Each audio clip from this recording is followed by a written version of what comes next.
Assalamualaikum warahmatullahi wabarakatuh, sahabat Strabis. Kembali bersama saya, Adam Senugraha, masih di Strabis TV. Kali ini saya kedatangan seorang tamu spesial, yaitu Bapak Kasino Martowinangun. Beliau adalah seorang praktisi kewirausahaan dari Fiksi Ganesha. Halo, gimana kabarnya Pak Kasino? Alhamdulillah baik-baik. Sehat Pak ya? Sehat. Selalu bisa Sehat, memberikan Pak. ilmu yang terbaik buat para entrepreneur. Jadi memberi inspirasi. Memberikan inspirasi. By the way nih Pak, kita mau ngomongin tentang inspirasi.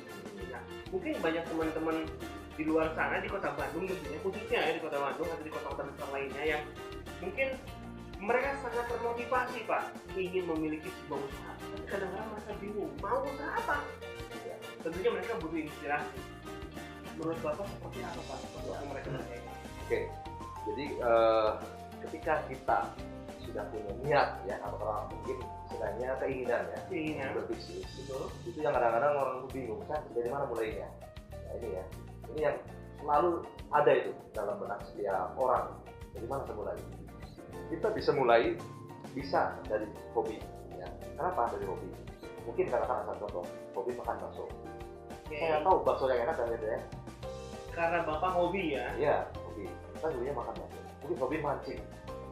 Ketika kita hobi kan kita mendalami banget kan bagaimana Betul. rasanya seperti itu, bagaimana caranya yang terbaik. Umpan apa yang terbaik Nah gitu ya? itu maksud saya. Jadi ketika kita mau create, kita bisa menghadirkan create yang baik.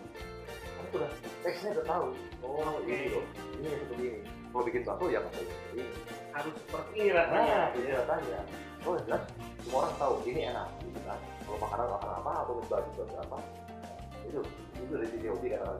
Kemudian dari sisi ini apa namanya, orang ada yang dilahirkan waktu kita dilahirkan. Iya. Ada orang diturunkan memang lah apa kita punya turunan seorang pengusaha. Oke.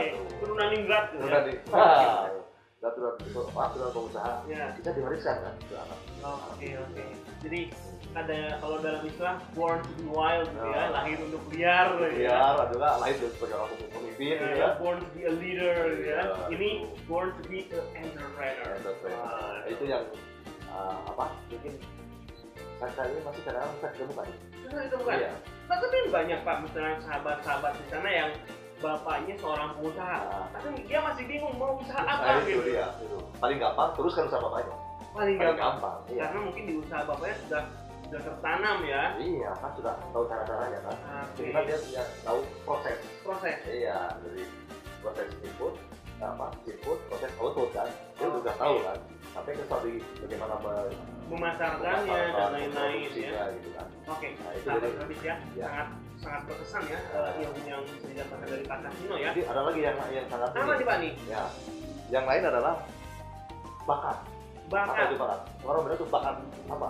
talent ya. Talent. Tapi yang ini lain. Bakatku butuh. Bakat Wah, butuh. itu bakat. Nah, Itu kalau yang nggak butuh kadang-kadang- mendingan nggak usah usaha, Eh, gitu ya. Itu makanya. Ternyata bakat itu karena apa? Ya, the power of kepepetnya. Gitu. The power of the Wah. pepet, betul. Itu yang kadang-kadang orang membuat dalam kondisi susah.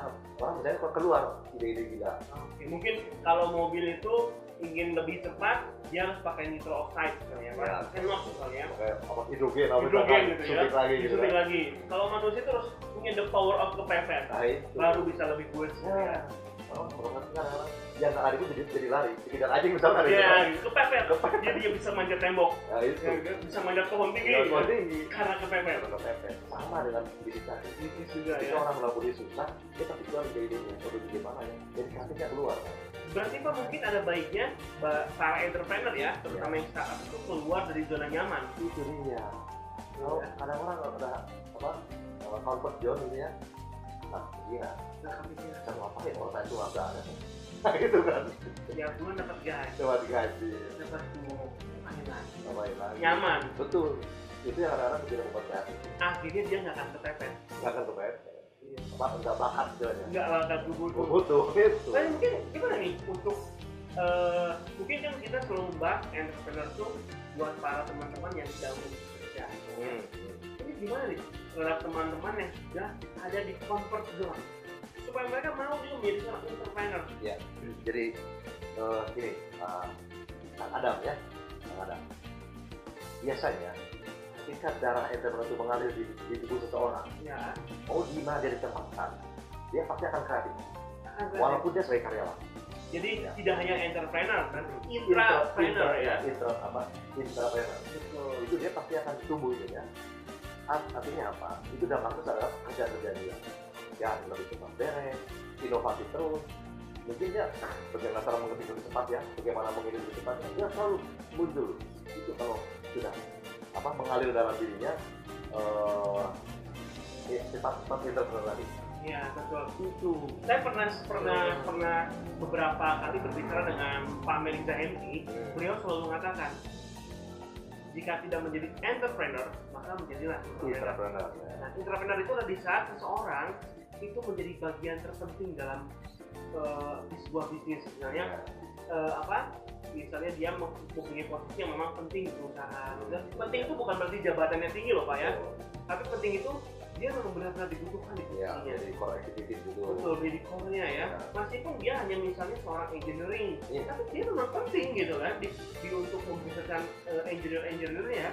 Nah, jadilah seorang seperti itu memang benar-benar dibutuhkan. Ya. Gitu. Ini seperti itu konsepnya Pak ya. Ya, jadi ini kita di perusahaan ya. Ya. Bagaimana perusahaan butuh sama kita.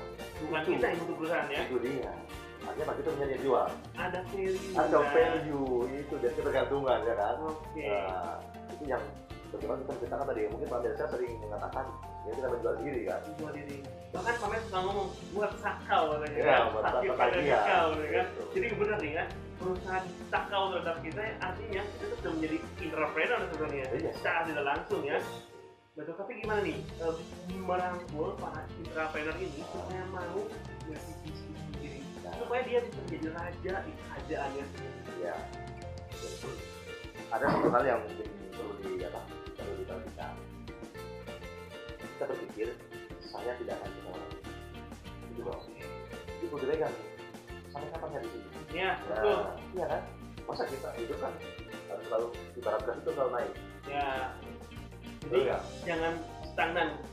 Gitu. Dia harus Karena sudah jelas kan grafik kemampuan kita itu akan berbalik dengan kebutuhan. Kan? Grafik kebutuhan selalu naik. Punya anak, punya cucu kan, sekolah. Sementara kemampuan kita sudah kita ngedrop kan. Nah, bagaimana kita bisa memanage tadi kondisi saat ini untuk bekal di masa yang akan datang. Oke. Supaya sih grafik itu jangan terjun tapi minimal datar. Apalagi bisa naik. Ya, ini orang bilang apa sih financial freedom itu? Ya, financial freedom ya. Ya kalau bisa sih syukur seperti itu kan. Kalau kita tinggal jadi investor di festival gitu kan, kita sekolah.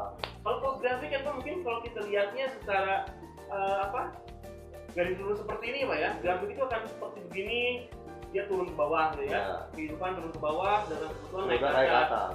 Kita putar Pak, jadi begini Pak. Lihatnya dari bawah gini. Jadi semua sama Pak gitu ya. Jadi mau kebutuhan setinggi apapun tetap kemampuan tetap mengikuti ya. Yang rel sejajar gitu. Kayak rel sejajar gitu ya. Jadi kalau itu tergantung persepsi ya. Jadi apakah teman-teman mau mengambil kemudahan atau ingin mempersulit diri? Ya, ya. Tapi terus terang, itu challenge bagi seorang calon entrepreneur. Pertama dia harus bagaimana berani keluar dari comfort zone tadi kan. Ya, betul. Keluar dari comfort zone. Jangan kurung token kalau bahasa Sundanya ya. Iya. Terus aja di situ gitu kan. Terus di situ ya. Sampai kapan? Nah, tapi ya emang tidak semua orang punya mindset.